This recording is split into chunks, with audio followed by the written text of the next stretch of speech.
jọ tẹ́ ti kọjá àyè sọ ni tẹ́ ti lanu pọn gàlàbú ọ ni tọrọ kọ ní ti dùn lẹ́nu yín nínú ebú ìjọ náà lẹ ti kọlu gbogbo ìrànká òjì rẹ̀. wọ́n ti ẹ̀sán wọn ní kò sí Ọ̀yọ́ empire olówó wà. Ṣèyí Mákindé ẹ fẹ́ fi òṣèlú yín ẹ fẹ́ fi ba ilẹ̀ Yorùbá jẹ́. now ilẹ̀ Yorùbá wo ni Ṣèyí Mákindé fẹ́ fòṣèlú bàjẹ́ lọ́jọ́kọ́jọ́ tí Ìbàdàn bá ti dá dúró táàrí orúkọ Olúbàdàn dá mọ́ Aláàfin Ọ̀yọ́ mọ́ ọjọ́ náà ni ìyá Aláàfin ti wọ mi. bẹ́ẹ̀ bá pé bàbá Ládọjà àti Aláàfin àná lọ́ta ọ̀run ọ̀gbẹ́bọ ó tó bẹ́ẹ̀ ó jù bẹ́ẹ̀ lọ because bàbá wa Aláàfin àná bàbá màbá yé jẹ́ o. ọ̀rẹ́ mi Mọ̀rúfù kọ́lọ́ wọn jọ́ dàgbà kógùn lẹ́mìí a ṣẹ̀ṣẹ̀ mọ́ sọ kò síra wa. bàbá Ládọjà wá fẹ́ fi òṣèlú yẹn wá fẹ́ ba ilẹ̀ Ọ̀yọ́ jẹ́ báyìí ó ti wá kárí gbogbo ilẹ̀ Yorùbá. kò kárí gbogbo ilẹ̀ Yorùbá stop deceiving yourself ẹ máa ń get it twisted ẹ̀yin ọmọ Ọ̀yọ́. Thank God Hakeem Owoade is gradually digging his photo. God bless. nínú ọ̀rọ̀ tí Mọ̀rúfù sọ ló ti sọ pé ó ṣeé ṣe káwọn gba ilé ẹjọ́ lọ o kí n tiẹ̀ torí àtẹ̀jáde wípé kábíyèsí lè gba ilé ẹjọ́ lọ. Yorùbá Parapọ̀ TV ẹ máa gbọ́ ẹ máa wò ó ẹ subscribe síbẹ̀ ẹ like ẹ bó bá ṣe ń lọ àwa ò ní jẹ́ kétí yín ó di sí o Yorùbá Parapọ̀ TV àgbẹ̀lẹ̀tù ọmọdé làwọ̀. ọba Aláàfin Ọ̀yọ́ ìyẹn ọba Hakeem Owoade ẹlẹ́wùẹ̀tù ó ti gbé Ṣèyí Mákindé rẹ̀ ilé ẹjọ́ o ó ní pé pípé tí wọ́n ní ká máa pín ipò olórí ọba ìyẹn nípínlẹ̀ Ọ̀yọ́ ó ní kò lè jẹ́ bẹ́ẹ̀ nítorí pé ọba Adéyẹmí kẹta ó gbé wọn lọ sílé ẹjọ́ ńgbà náà nínú èyí tó ti sọ wípé Aláàfin Ọ̀yọ́ nìkan òun náà ni ó máa jẹ olórí àwọn lọ́balọ́ba ní ìpínlẹ̀ Ọ̀yọ́ ọ̀rọ̀ yìí òun náà ni Àwíkòkó tún kẹ̀kẹ́ ọ̀rọ̀ ẹ wá gbọ́ Aare Almoroof ti wá jáde gbayagbaya ó ti sọ ohun tó ń dùn wọn ìyẹn nǹkan tó ń dùn àwọn ọmọ Ọ̀yọ́ ó ní àkọ́kọ́ ni pé látìgbà tí wọ́n ti bẹ̀rẹ̀ ìpínlẹ̀ Ọ̀yọ́ ó lọ́mọ Ọ̀yọ́ kankan ò ṣe gómìnà rí Àwíkòkó ní pé kán máa ṣe kínní ọ̀hún nígbàgbà ọmọ Ọ̀yọ́ kankan ò ní ṣe gómìnà nítorí pé tí wọ́n fẹ́ ṣe gómìnà nípínlẹ̀ Ọ̀yọ́ wọn ó bẹ̀bẹ̀ ní nítorí pé odidi local government 11 òun náà nípínlẹ̀ Ọ̀yọ́ ní wọ́n ní nítorí èyí gan ni àwọn ọmọ Ọ̀yọ́ fi ń japoró débi pé ọ̀rọ̀ pọ̀ tí Àwíkòkó tú kẹ̀kẹ́ ọ̀rọ̀ sílẹ̀ ó ní gbogbo kinní ọ̀hún ti wá látòrí ọba Lámídì Adéyẹmí kẹta ni òun náà ló gbin ìgbèkúgbè sí àwọn ọmọ Ọ̀yọ́ nù ẹ wo àwọn ọ̀tẹ̀ burúkú náà ni bàbá yìí náà sọ kó pa débi pé òun náà ni ọba Owoade ń lò tí gbogbo nǹkan sì fi ń dàrú báyìí Àwíkòkó wá sọnù ọ̀rọ̀ ẹ̀ ó yànnàná kinní ọ̀hún ó sì tọ́ ń sọ́sẹ̀ èsì kú ṣẹlẹ̀ lẹ́yìn ẹ̀ nítorí Aare Almoroof sọ pé ọgbọ́n òṣèlú ni wọ́n lò ọwọ́ afárayà wípé gbogbo ọmọ Ọ̀yọ́ àwọn ò ní gbà ilé ẹjọ́ yá o láti gbé onímọ̀ ẹ̀rọ gómìnà Ṣèyí Mákindé ilé ẹjọ́ ni o pé ìgbésẹ̀ tó tọ́ yóò tọ̀nà fáwọn láti máa yí kinní ọ̀hún ìyẹn láàrin Aláàfin t'Ọ̀yọ́ Ṣọ̀ún Ògbómọ̀ṣọ́ àti Olúbàdàn ẹ wo kẹ̀kẹ́ ọ̀rọ̀ tú àṣírí tú ní ti gbogbo àwọn ọmọ Ọ̀yọ́ ń pariwo bàjẹ́gbà àkọ́kọ́ lẹ́yìn wò wá abẹ́yìn tíjọ́ olólùfẹ́ wa tẹ́lẹ̀ rí ṣùgbọ́n ẹ ò tí ì tẹ subscribe button síbẹ̀ à ń bẹ̀ yín ni ẹ bá wa tẹ̀ ẹ́ sójú ẹ̀ ẹ wá má gbàgbé láti tẹ aago pélébé tí ń bẹ lẹ́gbẹ̀ẹ́ èyí tí ó máa ràn yín létí nígbàkúùgbà tá a bá ti wà lórí ètò ẹ̀já bá yín dọ̀rẹ́ kẹ́yìn náà ó sì bá wa dọ̀rẹ́ ẹ̀já pé kìíní ọ̀hún kálé ẹ̀já máa bẹ́tù ọ̀hún bọ̀ Àwíkòkó tú kẹ̀kẹ́ ọ̀rọ̀ ẹ̀já máa bẹ́tù ọ̀hún bọ̀. ẹ má wá jẹ́ ń gba àkókò yín ẹ̀já gbọ́rọ̀ lẹ́nu ọ̀rẹ́ mi. Ṣèyí Mákindé ẹ fẹ́ fi òṣèlú yín ẹ fẹ́ fi ba ilẹ̀ Yorùbá jẹ́. now ilẹ̀ Yorùbá wo ni Ṣèyí Mákindé fẹ́ fòṣèlú bàjẹ́ agbájé lówó bàbá ẹ̀ lóògùn àǹfààní mọ̀lẹ́bí wọn ni àti pé òkú òpapọ̀ mọ́yàwó ọ̀rọ̀ tí ń ṣẹlẹ̀ nípínlẹ̀ Ọ̀yọ́ kọ̀ọ̀kan wá nípínlẹ̀ Ọ̀ṣun ọ̀rọ̀ tí ń ṣẹlẹ̀ nípínlẹ̀ Ọ̀yọ́ kọ̀ọ̀kan wá nípínlẹ̀ Ògùn kọ̀ọ̀kan wá nípínlẹ̀ Èkó kọ̀ọ̀kan ará Èkìtì kọ̀ọ̀kan ará Oǹdó bóòlù ti wá àfẹ́ ti ilẹ̀ Yorùbá. mi ò lè bú àwọn bàbá wa torí wọn ò mọ̀ pé àwọn olóṣèlú bàbá wa Ládọjà wá fẹ́ fi òṣèlú yẹn wá fẹ́ ba ilẹ̀ Ọ̀yọ́ jẹ́ báyìí ó ti wá kárí gbogbo ilẹ̀ Yorùbá. kò kárí gbogbo ilẹ̀ Yorùbá stop deceiving yourself ẹ máa ń get it twisted ẹ̀yin ọmọ Ọ̀yọ́ ẹ mọ̀ pé Ọ̀yọ́ lẹ́wà you are on your own ó kọ yín náà ni Ọ̀yọ́ lẹ́wà on your own ni n ti ń ṣẹlẹ̀ lọ́dọ̀ yín ọ̀kan wá Òkóòdé tẹ ìyàwó ọgbà ṣọ́ọ̀ṣì lọ ni ìbànújẹ́ ni kò sì túlù n ti ń ṣẹlẹ̀ ń Aláàfin yín nìkan lọ́ba kò bọ́ òní kò bọ́ wo bòkun kò bá ta ọjà kò bá tìmì kò bá kírun kò bá arágbìjì kò bá péjúmọ́dù kò bógun sọ àmọ́dẹ́kẹ́ kò bá láké rí báyìí nìkan ni ó bá ẹ̀yin nìkan lọ́kàn tó ṣẹ̀wò mọ́ yín lára. ṣe rí mo ti rí àwọn ìrìn kan pẹ̀lú bàbá wa kábíyèsí Ògbómọ̀ṣọ́ kábíyèsí o mo ti fura mo ti mọ̀ pé kíní yẹn ti lẹ̀ bọ̀. ẹnìkan wọ́n fa gbogbo àwọn èèyàn láti bá ṣe Aláàfin ọ̀fà ó ń fà sẹ́yìn Ọọ̀ni ti nawọ́ ìfẹ́ ó fà sẹ́yìn Olúbàdàn nawọ́ ìfẹ́ ó fà sẹ́yìn Ṣọ̀ún Ògbómọ̀ṣọ́ nawọ́ ìfẹ́ ó fà sẹ́yìn bàbá wa Ọ̀ràngúnlá ó nawọ́ ìfẹ́ ó fà sẹ́yìn àwọn ọba gidi nawọ́ ìfẹ́ ó fà sẹ́yìn ó láwọn ọba pàrùpàrù ló ń fẹ́ bá ṣe àwọn ògbìmọ̀ ọ̀tẹ̀ tó jẹ́ pé nítorí àwọn pọ̀ náà ni ó padà tú wọn ká ó náwọn ló ń fẹ́ bá ṣe so ta ni ó máa bẹ̀bẹ̀ káàkiri. nígbà tí wọ́n bá ń fọ́n rotation kò yẹ kó kan Olúbàdàn àti bàbá Ògbómọ̀ṣọ́ fún. Can you imagine kódà tí wọ́n bá ń fọ́n rotation tán bá ń fọ́n ká ní kì í ṣe pé wọ́n ti ẹ̀ deliberate lé lórí o kó wá jẹ́ kó di mẹ́ta ọ̀níní kán máa fọ́n kò yẹ kó kan bàbá Olúbàdàn àti bàbá wa Ṣọ̀ún torí pé Aláàfin Ọ̀yọ́ ni olórí aládé olórí ọba dé Aláàfin Ọ̀yọ́ ni so Aláàfin Ọ̀yọ́ nìkan ni ó gbọ́dọ̀ dàyàdé gbogbo ẹ̀ Aláàfin Ọ̀yọ́ nìkan ló gbọ́dọ̀ jẹ gbogbo ẹ̀ sórí kó jẹ gbogbo ẹ̀ sáyà kó jẹ gbogbo ẹ̀ sí gbogbo ara káwọn Ìbàdàn máa sin Ọ̀yọ́ títí ayé Ọ̀yọ́ tí ò ní tó fẹ́ ọ́fà ìlú Ìbàdàn tí ò ní tó fẹ́ ọ́fà ìpínlẹ̀ Ọ̀yọ́ because òun náà sọ nínú ọ̀rọ̀ ẹ̀ ó ní the best thing ni pé kí wọ́n fún àwọn láàyè tiwọn kán jẹ́ kí Ìbàdàn máa lọ kò mọ̀ pé orí ní dúró fágbọ̀n mú mi ẹ bá ń béèrè lọ́wọ́ ẹ̀ kí ló ń mọ̀ nípa òṣèlú ká wá sọ pé wọ́n dá Ìbàdàn yọ tó bá jẹ́mi ní Ìbàdàn wọn fẹ́ gba state o kán gba state wọn kán má mú Bàràpá mọ́ra kán má mú kí Ògùn mọ́ra kán yọ̀ǹda Bàràpá àtòkè Ògùn fọ́yọ́ àtògbómọ̀ṣọ́ kán jọ máa kópa ntẹ́ fẹ́ ntí as a governor ntí gómìnà wọn fẹ́ generate internally nílùú Ọ̀yọ́ mo fẹ́ rí tí ìbá sọ lábàdàn wọn fi gbéra wọn mọ̀ pọ́ lábàtà ní mọ́dọ̀ sàn ọlá bàbá ní mọ́ mọ́ yan 19 tó lòun ní fi tó kan sí òní di 20. ọ̀rọ̀ ọjọ́ mi ni àmọ́ṣẹ́ rí bàbá wa Ládọjà lo agbára òṣèlú fún Aláàfin. lọ́nà wo. ọ̀pọ̀lọpọ̀ nǹkan tí òye yẹn jẹ́ wá sọ fún yín lẹ́nu màá dẹ̀ sọ. sọ. bàbá Aláàfin tẹ̀yìn ni kó máa ṣe rotation fún yín yìí òun ló crown Ìbàdàn ní adé ní 1976 bàbá yẹn ló crown Ògbómọ̀ṣọ́ ní adé the same time. now ohun tí gbogbo àwọn ọmọ Ọ̀yọ́ dì mọ́wọ́ lélẹ́yìí o lónìí as of today n tí gbogbo ọmọ Ọ̀yọ́ dì dání òun ni pé Aláàfin ló crown Ṣọ̀ún Ògbómọ̀ṣọ́ Aláàfin ló crown Olúbàdàn. My first question ni wípé tó bá jẹ́ pé lóòótọ́ lórí bẹ́ẹ̀ ṣé tìdùnnú l'Aláàfin fi crown wọn ni èmi wá ní mo fi gbogbo ẹnu sọ fún yín pé kì í ṣe dùnnú tó bá rí bẹ́ẹ̀ and again Aláàfin kọ́ ló crown wọn gómìnà ìpínlẹ̀ Ọ̀yọ́ ìgbà náà Governor Brigadier David jẹ́ǹbẹ̀ wọ́n ọ̀rọ̀ tó yọ ń sọ ọ̀rọ̀ tó sọ jáde yìí ìmí àkàndọ̀rọ̀ ẹ̀kọ́ máa kanta ẹ̀ gbogbo ọmọ káàárọ̀ òjìrè ẹ kú ojú lọ́nà part 1 part 2 ló máa jẹ́ n táwọn ń gbé pò yẹnu á fi ṣe part 1 n tó jáde lọ́dọ̀ bàbá wa jẹ́ǹbẹ̀ wọ́n á fi ṣe part 2 màá wá náà kí wọ́n kú lórí topic yẹn ń pe Aláàfin ló fi Olúbàdàn jọba ẹ máa mọ the truth back with evidence and document. nǹkan tí bàbá Ládọjà ń ṣe wàhálà tó ti wà láàárín àwọn àti bàbá Adéyẹmí àti bàbá wọn Adédìbò nìbàdàn. now ǹjẹ́ ẹ mọ̀ wípé ọmọ náà là rán sínú ìgbà tí wọ́n fẹ́ bá bàbá wa Ládọjà jà tálàfin fẹ́ yọ wọ́n pò according to source wọ́n ní allegedly wípé wọ́n involve bàbá wa Àríyìbí bàbá wa àgbò olóṣèlú ńbàdàn bàbá wa olóyè Adédìbò àti Chief Àlàó Àríṣekọ́lá èmi àtẹ̀yìn sì mọ̀ wípé bàbá wa Àlàó Àríṣekọ́lá àti Aláàfin 5 and 6 làwọn méjèèjì gbogbo ohun tí Aláàfin bá ń ṣe ni bàbá wa Àríṣekọ́lá máa ń wà in support in many things in many areas. nítorí bàbá Ládọjà ti ní plan fún kíní ètí pẹ́ lórí lọ́ba. number 2 fún bàbá wa Ládọjà láti àti bẹ́ẹ̀ yẹn there is something behind it. kí ló wà behind it. gọ́vnà Ṣèyí Mákindé ò pe Aláàfin o. ìwọ ṣe mọ̀ pé gọ́vnà Ṣèyí Mákindé ò pe Aláàfin and again ṣé gómìnà ní láti pè wọ́n personally ni tán bá send circular ńkọ́ mo ṣáà mọ̀ pé the same way tí wọ́n pe àwọn tó kù táwọn bá fi wá látòkè Ògùn tán fi wá láti Bàràpá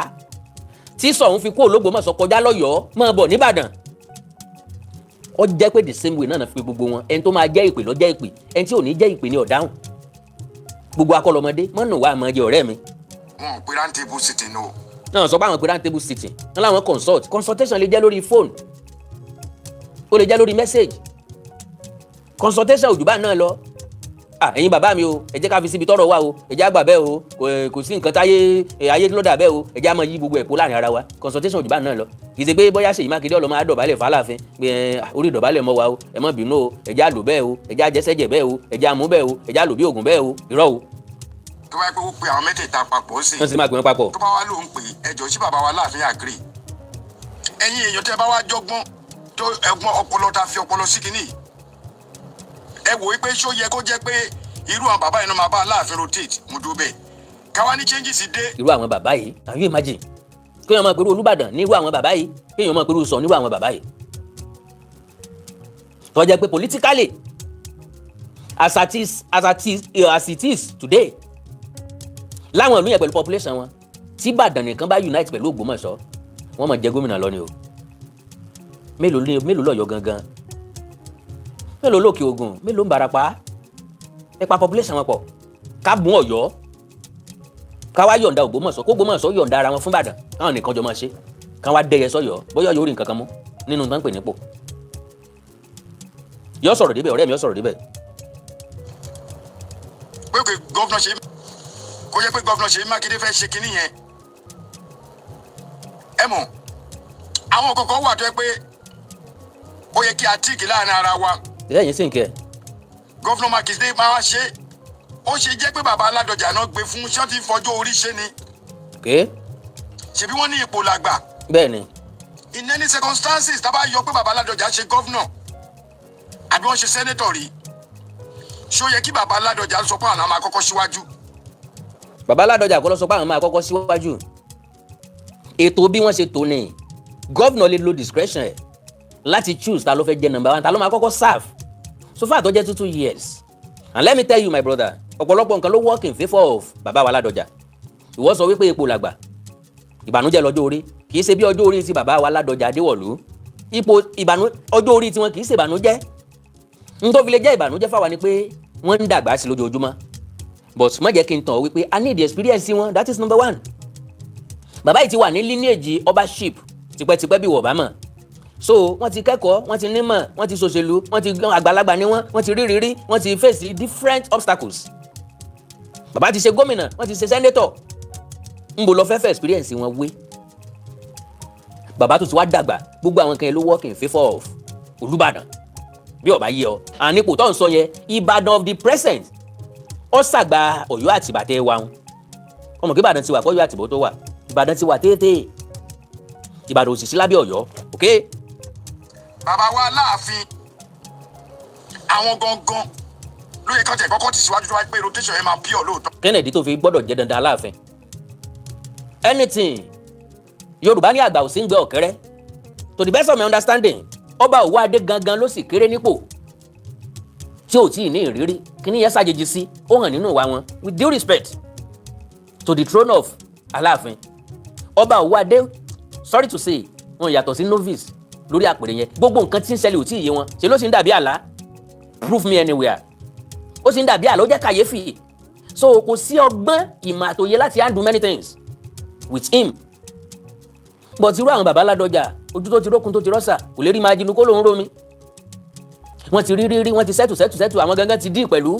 gẹ́gẹ́ bí gọ́fúnọ̀ ǹjọ́ ọmọrú àwọn àlejò tírú wọn máa ń gbà wọ́n ti dí pẹ̀lú president wọ́n ti dí pẹ̀lú other governor wọ́n ti bá wọn sẹ́tù jàrí wọ́n ti sẹ́tù ọ̀rọ̀ láàrin olóṣèlú many other things so irú wọn gangan ló yẹ kọ́kọ́ lead so that ọba Owoade á lè experience láti máa kọ́ ìṣe wọn láti kọ́ ẹ̀kọ́ tó pọ̀ látara wọn it is not about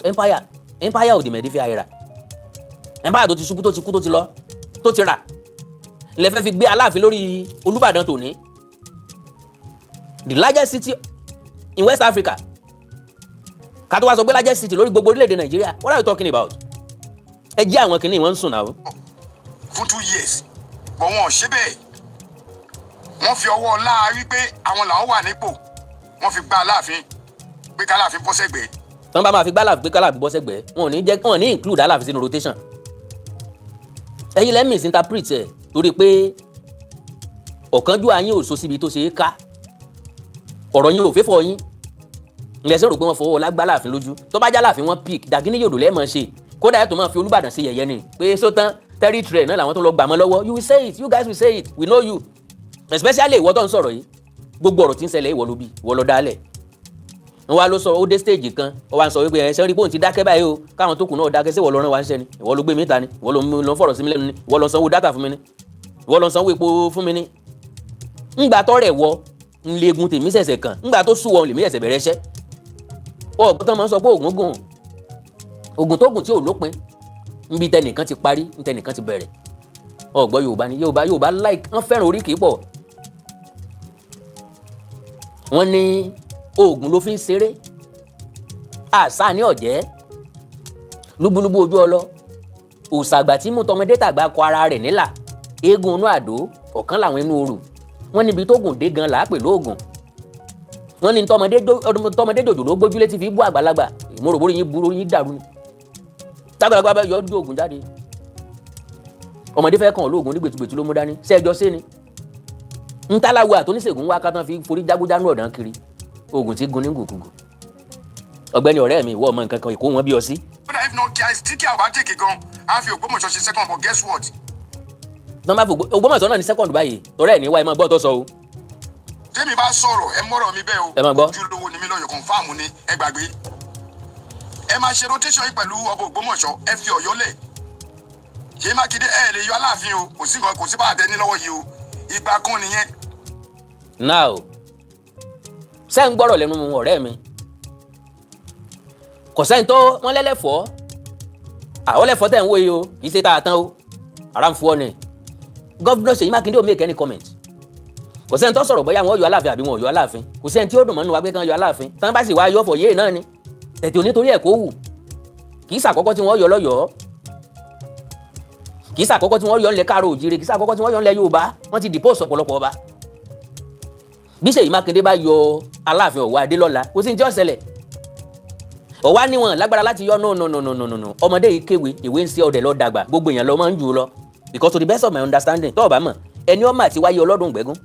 ẹni ọwọ́ àti máyé olùnàgún ní ọmọ àti lọ́rẹ̀ ẹ ń fi ni joyè ó lè bọ́yè náà lọ́rùn ẹni ẹ ń sògùn arẹmọ fún ni Tinubu bí ó lè gbọ́ ọmọ náà pa Ṣèyí Mákindé ló fi Owoade joyè Ṣèyí Mákindé ó lè rọ Owoade lóyè bóyá òye òye ọ ẹ má wulẹ̀ tí ọ̀rọ̀ sí gọ́vnọ̀ Ṣèyí Mákindé lẹ́nu wọn ní lọ́kàn láti sọ pé àwọn fẹ́ yọ anybody tẹ́ bá lè correct ara yín correct ara yín Mr. Ṣọlá Òjó God bless you mi ní gbọ́kú yín ẹ ra síkà fún mi bẹ́ẹ̀ ní gbọ́kú yín sà ẹ ṣe pọ̀ so like I said mọ̀ dá nǹkan tó mọ̀ ọ́ lẹ̀ mọ̀ dá wàhálà sọ́run Aláàfin yín o Ṣèyí Mákindé ọ̀yọ́ fọ̀ yé kò dẹ̀ sí ní tí ó ṣẹlẹ̀. ìtú bá kẹ́ ọkùnrin náà kan sọ pé ọmọ ìjìyà tí wọ́n bá pè ṣé dandan ni kó wá mítìnì ni kì í ṣe yóò ṣe force now Aláàfin láti gbé yín lọ sí court. Níbi tí mo ti sọ wípé ajọ́rò ní ń jẹ́jẹ̀rò wọ́n ti jọ ọmọ kìnìún tẹ́lẹ̀tẹ́lẹ̀ Aláàfin máa gbé yín lọ sí court ṣé dandan ni kó wá sí meeting ni now ẹ jẹ́ asáré sọ resort fọ́rẹ̀ mi báláàfin ò bá lọ sí pàdé ìgbìmọ̀ lọ́balọ́ba to the best of my understanding káwọn ọba tó kù kí wọ́n restrict owó ẹ̀ owó tí wọ́n bá ń gbà ń bẹ̀ kán mọ̀ fún ẹni tí ò mọ iye tá a pa kó gbọ́dọ̀ béèrè bó o la ṣe ná tàbí èlò la ná kù bó o la ṣe ná Mr. Moses Solanke mi ní gbọ́kú yín sà ẹ̀yin náà ra sticker fún mi mi ní wáyé tí God bless you sir God bless you sir now so like I said ọ̀rẹ́ mi báláàfin ò bá bá wọn participate nínú ìpàdé ẹ fẹ́ restrict Aláàfin ẹ sì fẹ́ destroy Aláàfin because ẹ bá restrict ẹ̀ sọ́yọ́ ẹni gbogbo nǹkan tó bá ń ṣe tó bá ti mọ̀ pé Olúbàdàn máa wà bẹ́ẹ̀ tàbí Ṣọ̀ún kọ́ mọ́ lọ bẹ̀ mọ́ yóò dálé ayé ara ẹ̀ sí ni láì ṣẹ́dẹ́tẹ̀ tó fẹ́ dá gbógbé Ọ̀yọ́ sì rékọ̀dà bí àjá tá a sọ pé èèyàn máa rí nǹkan mèremère ń bẹ̀ lẹ́yìn àwọn ilé àlàpà ilé ayé àtijọ́ àwọn ọmọ tí ń gbé pátá rìn àwọn ọmọ tí ń wẹ̀ ń ta tí èèyàn máa rí bí bá ń kọjá lọ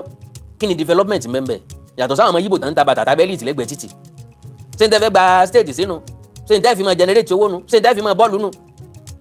kí ni ẹ fẹ́ fi generate owó internally let us know so bí Aláàfin ọba wá ìbànújẹ́ nìkan ò túlù sẹ́ẹ̀ so Ìbàdàn nìkan ní more than 20 ọbas ẹ dẹ̀ wá wò ó àwọn ìlú tó kù lókè Ògùn ní Bàràpá má jẹ́ ń tàn ọ́ o tọ́rọ̀ bá kan tòṣèlú wọ́n tẹ̀lé Ìbàdàn o kàkàkáyé wọ́n wà ní rárá fẹ́ wọ́n tẹ̀lé tí wọ́n jẹ lára ẹ̀ Ọ̀yọ́ òní tó fẹ́ ọ̀fà wọn ntọ́yọlé ọ̀fà lúmi náà ni kó kó wọn lẹ́rú kó mú wọn lẹ́rú kó máa mú wọn sìn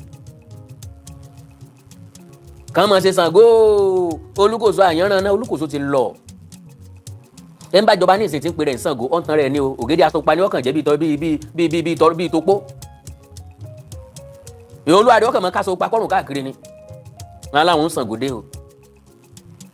aṣọ pa bí aṣọ òpọ́njú èèyàn ń wọ aṣọ funfun ní gẹ́nẹ́gẹ́ ẹ tó ń sọ̀rọ̀ sí ẹ tó ń bu njọ́ tẹ́ ẹ ti kọjá àyè sọ̀ọ́ ni tẹ́ ẹ ti lanu pọ̀n gàlàbú ọ̀ ni tọ́rọ̀ kọ̀ ní ti dùn lẹ́nu yín nínú èébú ìjọ náà lẹ ti kọlu gbogbo ọ̀ràn Káàárọ̀ Oòjíire so èmi kọ́ lèmi ń bá ń jà o gbogbo Káàárọ̀ Oòjíire ńlẹ̀ ń bá jà yín lẹ̀ ń bá wá jà àwa náà wá fẹ́ bá ń jà padà èèyàn kan lè gúnyán fógún èèyàn kí wọ́n farabalẹ̀ jẹ́ gbogbo èèyàn bá gúnyán fún èèyàn kan kò tó bẹ́ẹ̀ kọ́ jẹ́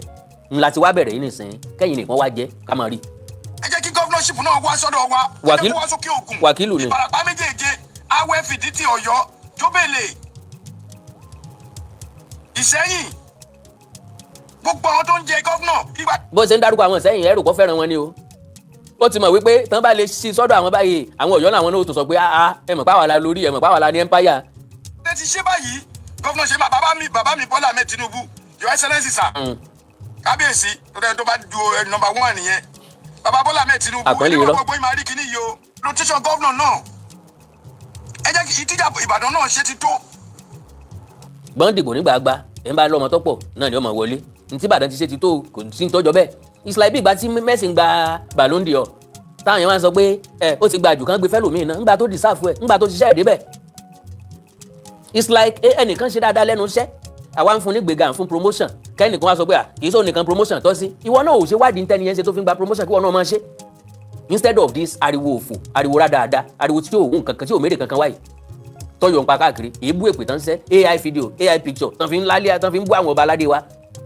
tí wọ́n mọ̀ pé àwọn tó fi ń ruwá nínú sí wọ́n fi ń múnú bí wá sí ni wọ́n dẹ̀ fi jẹgba sí ni wọ́n dẹ̀ fi jìyà sí ni. ọ̀rọ̀ wípé àwọn làwọn gbé adé fún kinní yìí mò ń bọ̀ wá tú ní ṣiṣẹ́ tẹ̀lé ọwọ́ kì wọ́n. ọkàn lọmọ fi Yorùbá náà dàsìkò tẹ́ máa dìde sí kinní ìlélẹ̀. a mọ̀ pé dédé fún èèyàn lóye ẹ̀yin yóò dédé fi nǹkan tọrẹ nǹkan mi ń bẹ di mọ́ sẹ́ǹsó a mọ̀ wípé bí ọ̀bá ni tẹ́ ẹ fẹ́ gbà ẹ yàtọ̀ sí láàlú ògiri ògò òfun ni ládìí ẹsẹ̀ tí gbòdìdí ẹran ẹ̀yin lẹ́ fún yàn lápá tọ́kí tí ọmọ bèrè mọ̀lú padà ẹ̀yin lẹ́ fún yàn kẹ̀kẹ́ tẹ́ máa bèrè tírèènì tẹ́ máa bèrè jẹ́ẹ̀tì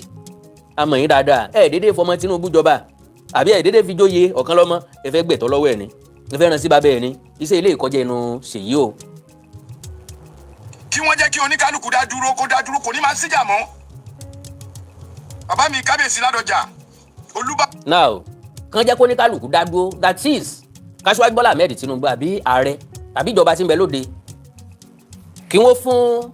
Ìbàdàn ní stéètì tiwọn kàn jẹ́ kí Ọ̀yọ́ máa lọ lọ́tọ̀ mo wá ṣe analysis lẹ́ẹ̀kan kí l'Ọ̀yọ́ ní tíọ́tà allocation government federal government nìkan náà máa gbọ́kànlé ntí ìpínlẹ̀ Ọ̀yọ́ ń generate internally largely láti Ìbàdàn ni owó orí wo ni wọ́n ń san lọ́yọ́ Ọ̀yọ́ ta ni ń sanwó orí ń bẹ̀ kí wọ́n ń tà tí wọ́n yìí sanwó orí so Ìbàdàn náà fi ń gbéra bọ́lọ́n bá sì wá sí ti Ìbàdàn yapa torí Ìbàdàn máa gba state ó certain tí wọ́n bá ti pín state míì ní Nàìjíríà Ìbàdàn máa wà ń bẹ̀ ìyẹn certain ìgbà náà ni Ọ̀yọ́ tó wá mọ̀ wípé àwọn sọ nǹkan ròdòdó nù number 1 Aláàfin kò ní sí rotation mọ́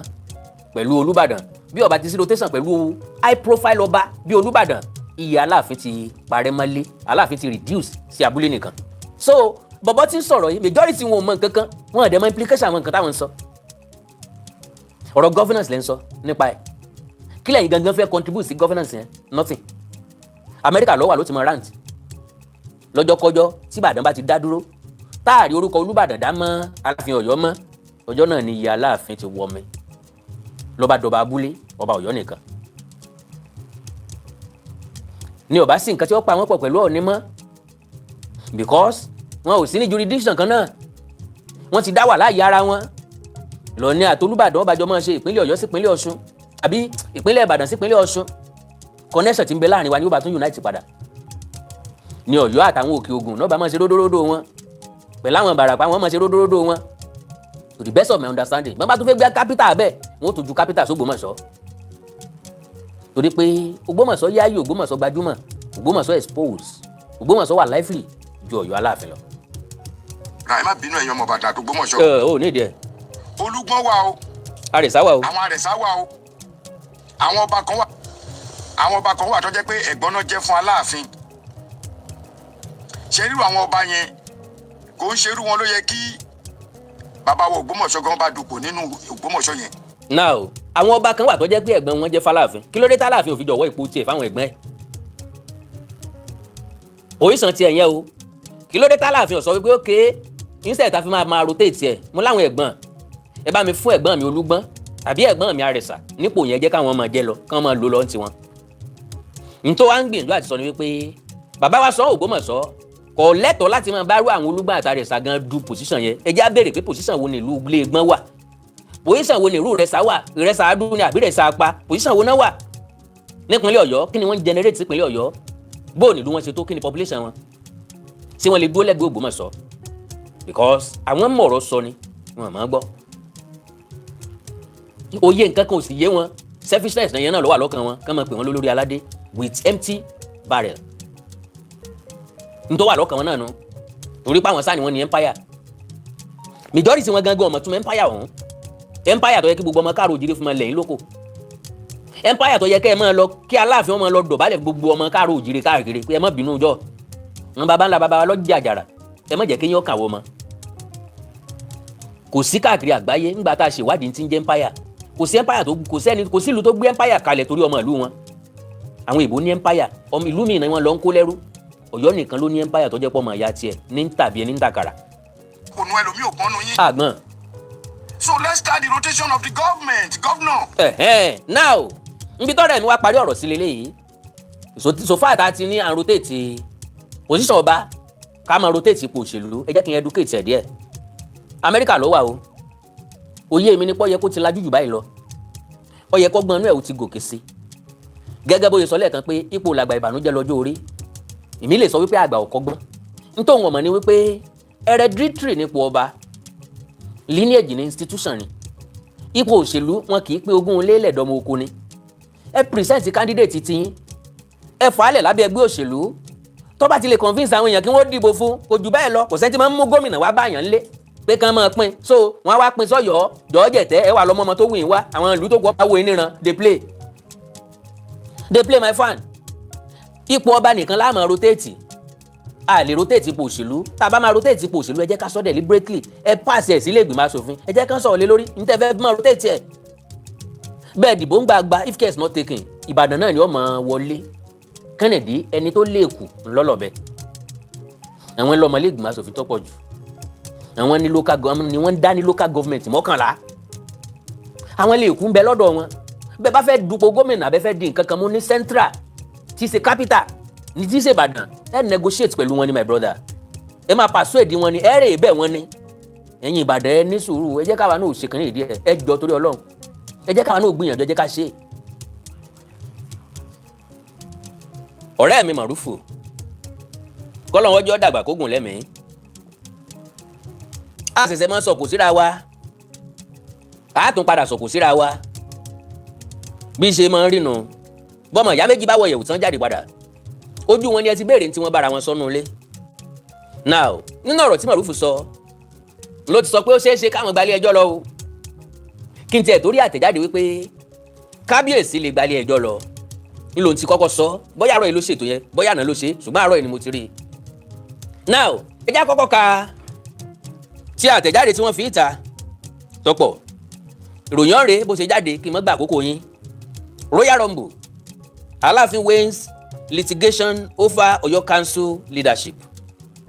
There are strong indications that the Alaafin of Oyo, Oba Hakeem Owoade, may head to court to challenge the emergence of the Olubadan of Ibadan land, Oba Rashidi Ladoja, as chairman of the Oyo State Council of Obas and Chiefs. Because in tí àwọn Ọ̀yọ́ ń gbé pò yẹnu ìjà tí wọ́n ń bára wọn jà lábẹ́lẹ̀ ni pé ìfàtọ̀ gan-an ká sọ pé àwọn tiẹ̀ fẹ́ gba rotation kì í sórí Olúbàdàn ló ti yẹ kó bẹ̀rẹ̀ orí Aláàfin Ọ̀yọ́ ló yẹ kó bẹ̀rẹ̀ tá a bá wò pẹ̀lú ìtàn torí wípé orí ní dúró fágbọ̀n mú mi ìdí bàbá lọmọ bókó tó bẹ́pọ̀n ẹ má bínú pé mo lo language yẹn o kò sí báyìí sọ tí ó fi dùn bẹ́ẹ̀ ni o ìdí bàbá lọmọ bókó tó bẹ́pọ̀n àti pé àbíkú ò ní dàgbà títí kó fọwọ́ sọ̀yà pọ́jú orí òun ju ti bàbá tó bí òun lọ́mọ lọ pé ojú ayé Aláàfin ni wọ́n ṣe dé Olúbàdàn ládé ni wọ́n ṣe dé Ṣọ̀ún ládé bó tiẹ̀ jẹ́ pé mo gbọ́ dáadáa wípé ìgbà tí wọ́n fẹ́ dé adé f'Olúbàdàn Olúbàdàn ìgbà náà yarí wípé adé Ifẹ̀ làwọn fẹ́ gbà kì í sadé Ọ̀yọ́ gẹ́gẹ́ bí àrọ́bá ṣe fílẹ̀ bẹ́ẹ̀ àbí bá kọ sílẹ̀ ṣe fílẹ̀ bẹ́ẹ̀ because Ọ̀yọ́ máa ń fẹ́ jẹ gàba ni bóyá kí n tó dáhùn ti pé bàbá wo Olúbàdàn ni wọ́n kọ́kọ́ fi síwájú kí n jẹ́ kó dínú fídíò ọ̀rẹ́ mi tòró náà sọ bẹ́ẹ̀ ń bẹ́ẹ̀ wọ́n dẹ̀ sọ pé ọ̀rọ̀ tó ń bá sọ kágbáyẹ̀ wo torí pé ojúlówó ọmọ Ọ̀yọ́ lòun ó túmọ̀ sí pé èrò mi ti ń jó onílù rẹ̀ ń bẹ́ sàlẹ̀ odò kòkòrò tí ń jó lẹ́bàá ọ̀nà onílù rẹ̀ ò jìnnà sígbó elékelèkéyé ní tá a bá ṣe ní yé ni àjọrò ní jẹjẹrò wípé ní tí wọ́n ti jọ jíròrò lé lórí ni. So kò sí yàtọ̀ nínú àwọn mẹ́tẹ̀ẹ̀ta. Ọ̀yọ́ kan fẹ́ bá àyàn kankan dọ́gba ni, ìgbéraga ní síwájú ìparun. Nílé mi fi sọ pé the fall of Ọ̀yọ́ empire for the second time ní ń bọ̀ yìí if care is not taken. Ẹ kọ́lẹ̀ kẹ́ kọ́rúkọ mi sí tí Ọ̀yọ́ ò bá ṣọ́ra ìṣubú Ọ̀yọ́ ẹlẹ́ẹ̀kejì ni wọ́n ń gbẹ̀yìn. Kí n má fọ̀rọ̀ gùn. Governor Seyi Makinde on Thursday inaugurated Ladoja as the chairman of the council, but Alaafin shunned the event held at the House of Chiefs Secretariat in Ibadan, the state capital. The inauguration followed the passage of the Oyo State Council of Obas and Chiefs (Further Amendment Bill 2025) by the Oyo State House of Assembly. Ó túmọ̀ sí pé executive nǹkan ló impose ẹ̀, àwọn legislature àwọn ni wọ́n debate ẹ̀, wọ́n vote ẹ̀, wọ́n dey agree. Seyi Makinde or heart within his power no, ó fáwọn aṣòfin láti jíròrò lórí ẹ̀. Ìdìbò sì wáyé. Àwọn ọmọlẹ́gbìmọ̀ aṣòfin tó wá láti Ọ̀yọ́ àwọn náà dìbò, bó tiẹ̀ jẹ́ pé wọ́n dìbò against motion yẹn ni, but majority carry the vote. Ìbàdàn lọ́rọ̀ lẹ́gbìmọ̀ aṣòfin tó pọ̀, Ògbómọ̀ṣọ́ náà ní, àwọn ìlú míì náà ní, Ọ̀yọ́ ọ̀rọ̀ wọ̀yọ́ ń bẹ̀. Tẹ́ ẹ bá rántí dáadáa nínú ìgbìmọ̀ ọ̀hún àwọn ọmọlẹ́gbìmọ̀ aṣòfin tó jẹ́ tọ̀yọ́ wọ́n bínú jáde. Ẹja béèrè lọ́wọ́ pé látijọ́ náà tán bínú jáde sí wọn ò wọlé padà mọ́. Gbogbo ẹ̀tọ́ tí wọ́n ń pín lẹ́gbìmọ̀ sí wọn ò bá wọn pín bẹ̀. Because Yorùbá ní tí àgbàlagbà ọba kọ oúnjẹ tẹrantẹran ló yẹ kọ́kọ́. Wọ́n gbóúnjẹ fún ọ lóòtí yó, ó wá mẹ́rin orí ẹ̀ jẹ, ó ti jẹun. Ó ti jẹun ò tí ì yó because oúnjẹ tó mẹ́ran jẹ lórí ẹ̀hún kò sẹ́ni tí ó gbà mọ́. Àpá pé wọ́n mẹ́ran kúrò lórí ẹ̀ ti wà ń bẹ̀. A máa béèrè lọ́wọ́ ara wa pé ẹni tó mẹ́ran kúrò lórí ẹ̀ kí ló dé tí ò jẹ́ tọ́mọ̀ jẹ́ gbóńtò ti fi nǹkan sí. Now, but okay, speaking during the event, Makinde said the chairmanship of the council will be rotational among the trio of Olubadan, Alaafin and some of Ogbomoso land, with each leader serving a term of 2 years. Tí o ti sin tó bá dín bẹ́ẹ̀ pé ọba kan yóò lọ́dún méjì, ẹlòmíì ọbọ̀ bẹ́ẹ̀, ẹlòmíì ọlọ́dún méjì, ẹlòmíì ọbọ̀ bẹ́ẹ̀, kí ló nira lára Ọ̀yọ́, kí ló dé tí gbogbo nǹkan kan wọn lára. Ọdún méjì tá a sọ yìí kì í ṣe pé ọba kan ọmọ dá ọba kan kúnlẹ̀, àwọn bàbá wa ti kọjá bẹ́ẹ̀. Àwọn mẹ́tẹ̀ẹ̀ta yìí náà ni wọ́n jọ máa wà lókè o. Àsan pé ẹnìkan ní ọkàn control meeting lásán. Ẹnìkan tó bá preside lórí meeting kò ní dá decision ẹ̀ ṣe, yóò fi lọ tún, yóò fi lọ òsì kárìn kápọ̀ yẹni. Bí wọ́n bá pa ọgbọ́n pọ̀, ọpọ́n ò rí bí pọ̀. Wọ́n ò rí bí mọ tí wọ́n bí fẹ́, wọ́n ò rí bí panupọ̀ láti béèrè papọ̀ lọ́wọ́ ìjọba, ìbá jẹ́ ìjọba ìpínlẹ̀ tàbí ìjọba àpapọ̀. Ìlú ò rí bí dàgbàsókè, gbogbo ọmọ ìlú wọ́n ò rí bí gbégbé ayé ìdẹ̀rùn. Ń ta ìjọba lé lórí nu o. Kì í ṣe ceremonial king nìkan, kì í ṣe kákan mọ́ kápá gbádàrú, ká mọ́ kó sínú damask bí tọ̀dọ̀ mi. Ẹ rí pé damask ló jẹ́ kápá mi ó ga, èmi gangan kọ́ ni mo wú ga bẹ́ẹ̀ o, nígbéraga bẹ́ẹ̀ o. Damask ló jẹ́ kí n nígbéraga. Kò sẹ́ni tí ń bá Ọ̀yọ́ jà, Ọ̀yọ́ ní bá gbogbo ilẹ̀ Káàárọ̀ Oòjíire jà báyìí. Ọ̀yọ́ ní rí ọba Iléfín, ní rọba Iléfín, ní rọba Iléfín, àwọn ni wọ́n àbùkù yẹn Ọ̀yọ́ ní ti ń wá. Àwa tó kù ìtàn là ń sọ, ọ̀rọ̀ là ń fèsì sí. Èébú àtèpè ní tọ̀yọ́ jáde. Ẹ ń bá mojú Ọ̀wáde kó sọ fún wípé ogun tí ò lè jà ńlọ fẹ́ máa kọ́ ọmọ ogun jọ lé lórí. Ìka tó fún èèyàn lóúnjẹ ńlọ fẹ́ gé jẹ. Yóò burú pọ̀ o, eléyìí ó fún fọnu ni o. Torí pé ńgbà tí gbogbo èèyàn kọ Owoade lẹ̀ tí wọn ò píìkì ẹ̀ gẹ́gẹ́ bí ọba, gómìnà Seyi Makinde ló píìkì ẹ̀ tẹ́nìkan kan ọ̀dẹ̀ lè jiyàn. Tí gbogbo ẹ̀ tí ń bínú fífọ́ tán fi kíwọ́ wọn bọ́ sọ, ó tẹ́ wọn lọ́rùn kò tẹ́ wọn lọ́rùn, wọ́n ń bínú wọn ò bínú, kálukú wọ́n mèsọ́nu, wọ́n mẹ̀lẹ́ ń bẹ̀, wọ́n pẹ̀pín. Ẹnìkan kò sọ̀rọ̀. Kálukú wa ṣe ní tìpátìkùkù tí mú mi ní fi kíra fún Ṣàngó.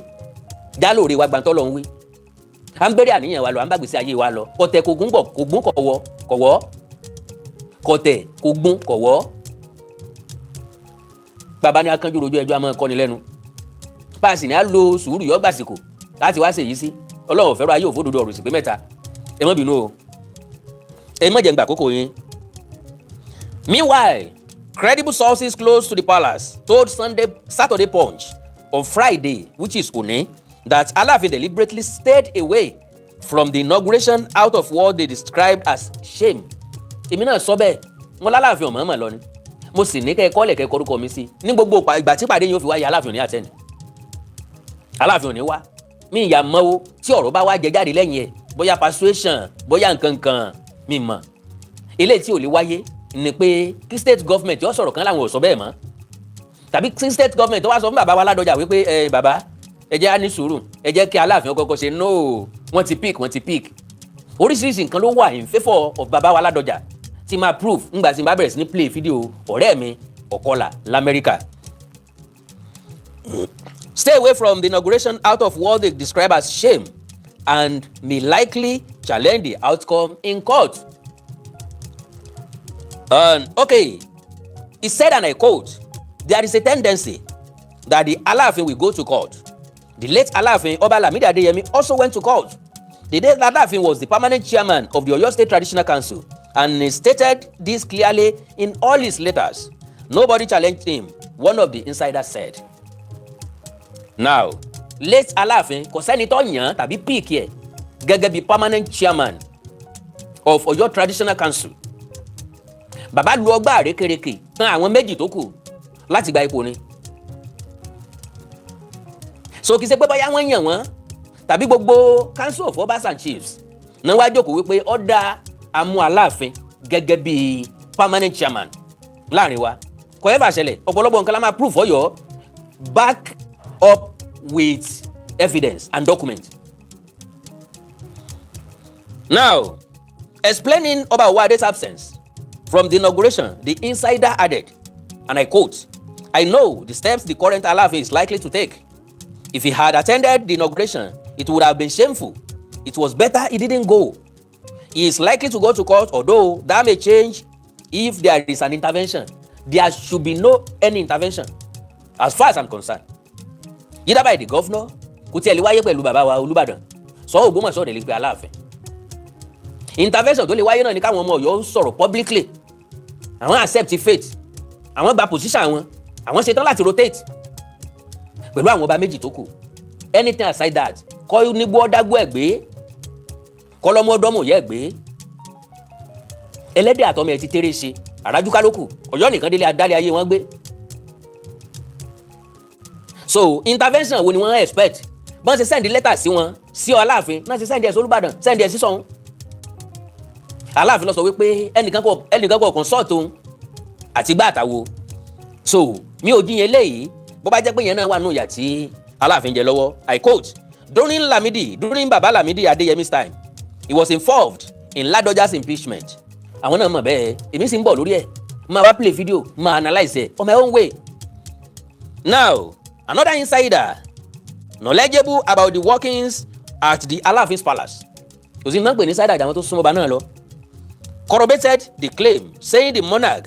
was bearing the burden of actions taken during the reign of his predecessor. Bẹ́ẹ̀ ni, ó lè jẹ́ bẹ́ẹ̀, ṣùgbọ́n kò tún jẹ́ bẹ́ẹ̀. Torí pé ọ̀rọ̀ rotational yìí, ọ̀rọ̀ àròtẹ́tì, ó ti wà láyé tipẹ́tipẹ́. A sọ̀rọ̀ débẹ̀. Now, ó wá ní ntí Aláàfin àná ṣe é lẹ̀ ni Owoade ń kéré rẹ̀ báyìí. Abẹ̀sẹ̀ babawo látara ọmọ ìran kìíní síran kẹrin, ó wà bẹ́ẹ̀ nínú Bíbélì. Àwọn bàbá ti jẹ àjàrà, eyín ń kan àwọn ọmọ, ó wà bẹ́ẹ̀ nínú ìwé mímọ́. Lélẹ̀ tó túmọ̀ sí wípé ìyà táwa ń jẹ lọ́wọ́ lórílẹ̀‐èdè Nàìjíríà lónìí, àwọn olórí burúkú àwọn bàbá wa kan wọ́n ti kówó jẹ, tí wọn ò jẹ́ kówó débi ètò ẹ̀kọ́ tètò ẹ̀kọ́ fi dẹnu kọlẹ̀, tí ò fi débi ètò ìlera tètò ìlera fi dẹnu kọlẹ̀, because nígbà táwa ń kékeré àìfowóró oògùn, Ìbàdàn kan náà ni o. Ìgbà tá ń gbé jòkòdó, bàbá sick ńgbà náà, mọ́mì mi máa fọ ike dání tá a fi gba oògùn wálé ni. Gbogbo oògùn tán ń pè ní sìrọ́ọ̀pù, wọ́n fọ ike oríṣiríṣi dání bíi mẹ́rin bíi márùn-ún, wọ́n sì rọ oògùn fún wa gbé lọlé, wọ́n fún wa lóògùn oníhóró sínú pépà táwọn lù bàbá délé, wọ́n sì kọ iye ìgbà tá a lò sí.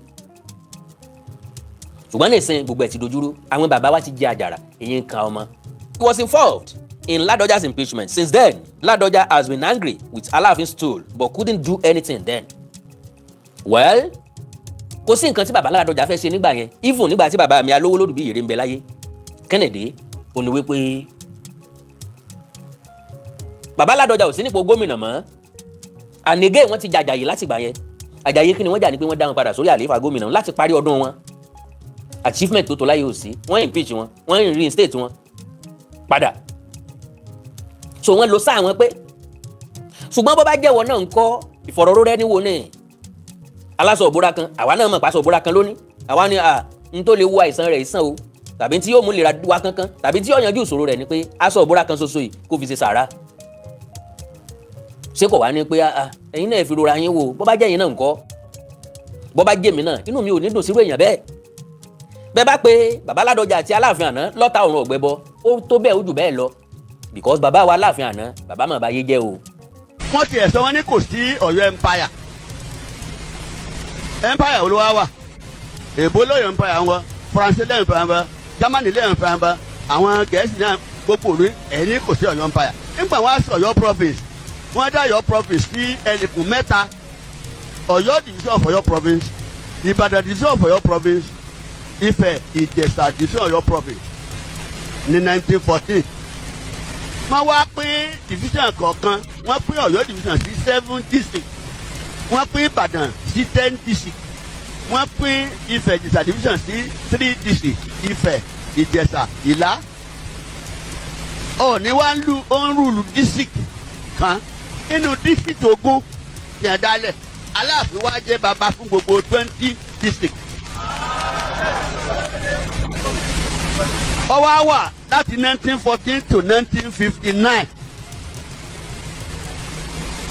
1938 wọ́n bá fún ọba sálárì Aláàfin gba £4,200 per annum ẹni tó tẹ̀lé Ọjàláké £2,500 Olúbàdàn £2,500 Àwùjalẹ̀ £1,700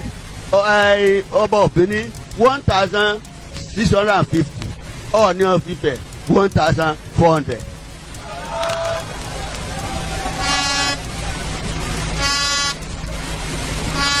ìwé tí mo fi ìwé ìjọba àpapọ̀ ni o Federal Government Ministry of Information tẹ ẹ bá fẹ́ ẹ̀yàn ìwé ìròyìn ẹ̀wá àgbà copy ẹ̀dọ̀ certified true copy èyí tẹ́ ń pè bẹ́ẹ̀ ìwé tí ìjọba ti fọ òǹtú ara ẹ̀ lù abẹ́mi wọn jẹ́ ìjọba ní federal ni. ẹnu wa gbà báyìí láti sọ pé bàbá mà bá yé jẹ́ o because àwọn ìtàn tí bàbá ń pa níta gbangba láàrin àwọn èèyàn láàrin ọ̀pọ̀lọpọ̀ èrò kì í ṣẹnu àgbàlagbà ló ti yẹ ká gbọ́ èèyàn lè kóyàn bíi 3 4 jọ wípé torí àìbá mọ̀ àlepé yọ ìyà kọ́pẹ́ àlepé kọ́ yọ ọ̀pẹ̀ kọ́ yá àwọn nǹkan báyìí ṣẹlẹ̀ o torí ibi ń bá lọ àìjúbà fògùn sínú rọrùn ẹ̀yin ò lè narrate ẹ̀ fáwọn èèyàn ẹ lè jẹ́ kán mọ true picture nǹkan tó ṣẹlẹ̀. So now Owani now that he has become the Olubadan and Baba has passed on he has decided to take it out on the new Alaafin bẹ́ẹ̀ yẹn bá wá ní lọ́kàn láti gbẹ̀san baba lára ọmọ tọmọ bá wá jọ ọmọ tọmọ wọ́ wẹ̀ tó lè bá gbà jẹun irú ọmọ bẹ́ẹ̀ yẹn bá fẹ́ bínú ṣe gba bàbá rẹ̀ sì sẹ̀mí o ṣùgbọ́n wọ́n lọ wá yọ ọmọ lóàbí yìí wọ́n lọ wá yọ ọmọ dáadáa yìí wọ́n lọ wá yọ ọmọ téèyàn fi yan gan yìí gbogbo ẹ̀ṣẹ̀ tí bàbá rẹ̀ sẹ̀mí mo sì ti gbàgbé because same thing tó ṣẹlẹ̀ sí ṣẹlẹ̀ sálàáfin lọ́wọ́ náà lọ ṣẹlẹ̀ sọ́ọ̀ ní Adéyẹyẹ ní Tògún Òsì ìjà ló bá ń lẹ̀ láàrin Ọbọ̀kun Adésíjú Adé àti Aláàfin Ọba Lámídì Adéyẹmí III ńgbà tó ń sì jọ ọmọ tí wọ́n bí ń léèrè tán wò ń léèrè tán kọ́ ń léèrè tọ́ dàgbà ń léèrè tọ́gbẹ̀kọ́ tó jó níwà tútù bí àdàbà láti ilẹ̀ tó jó lùfẹ́ àlàáfíà dídé tó dé ó drop ṣódà ẹ̀ ó make history ntí ó ṣẹlẹ̀ rí ó jump protocol pé ok Ọọ̀ni lọ sọ́yọ́ mo fẹ́ lọ sọ́yọ́ ìjà mo bá ń lẹ̀ mi ò fẹ́ tẹ̀lé ìjà tí mo bá ń lẹ̀ olùlàjà lè mí Yorùbá sì ní ìbùkún ni fún àbí ìwé mímọ́ ló sọ bẹ́ẹ̀ ìbùkún ni fún olùlàjà ọmọ Ọlọ́run la máa pè wọ́n ọbẹ̀ ní Tògún Òsì went to Ọ̀yọ́ láti lọ bá bàbá Aláàfin celebrate iye ọdún tí wọ́n lò lórí ipò ńgbà náà gbogbo èèyàn ló pariwo ibi tí Ọọ̀ni ti win ní heart tèmi nù mo fi Ọlọ́run Elédùmarè búra Ọlọ́run tó sílẹ̀kùn ní tí ó tó ń tilẹ̀kùn rẹ̀ lálẹ́ yìí mo fi búra ibi tí Ọọ̀ni ti win ní heart mi nù ibi tí mo ti pick interest nínú Ọọ̀ni nù ni mo fi sọ wípé ẹni yìí awọ ẹrú kan lèmi àti ẹ àjọ ń lọ ni bó sòkun bó sọ̀sà ẹni tí ò ṣe nǹkan tùfù kìí sẹ́yìn kulé ẹni sábọ̀tì ní wojú òjò ẹni tó lejú débì kan ti míìnì ó gbẹ́mí ìjà lọ́bẹ̀ ni so kò soft kí ló wá fẹ́ fi líle kankan bí òkúta ṣe torílẹ̀ ayé tá a wáyé ó gbẹgẹ́ kí lá máa sọ kò sí kí lá mọ bínú ara wa sí kí lá nílẹ̀ lùfẹ́ sí at the end of the day kí wá ní wọ́n wá ń padà mú jáde ńbẹ̀ ẹ̀sìn àtàbùkù àti tìjú. Yorùbá Parapọ̀ TV ẹ máa gbọ́ ẹ máa wò ó ẹ subscribe síbẹ̀ ẹ láìkí ẹ̀ bó bá ṣe ń lọ àwa ò ní jẹ́ kétí yín ó di sí o Yorùbá Parapọ̀ TV àgbàlẹ́tù ọmọdé làwọ̀.